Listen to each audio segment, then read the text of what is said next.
Après que Donald Trump ait autorisé les agents de la CIA à mener des opérations au Venezuela, le président Nicolás Maduro a parlé d'un complot organisé par la CIA et a lancé des opérations militaires. La Maison-Blanche a déclaré que Maduro n'était pas légitime. Pendant ce temps, la leader de l'opposition, Maria Corina Machado, qui vient de remporter le prix Nobel, a demandé aux États-Unis de mettre fin à la guerre initiée par Maduro.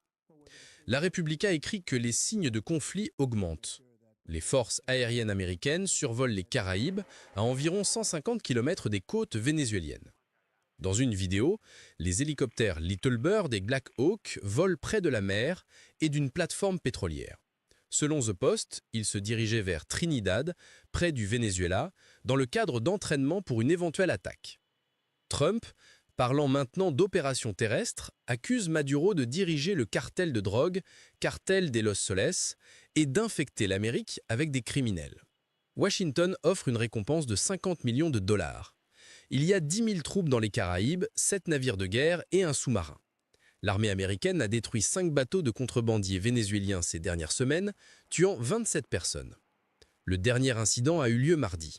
Trump publie des vidéos montrant les attaques contre les bateaux de contrebandiers, citant des quantités de drogue jusqu'au gramme. Après avoir donné le feu vert à la CIA, Maduro a annoncé Opération Indépendance 200, une série d'opérations militaires à la frontière avec la Colombie.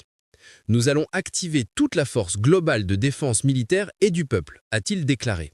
Maduro a demandé aux Américains de rejeter les actions de la CIA en disant « Écoutez-moi, non à la guerre, oui à la paix ».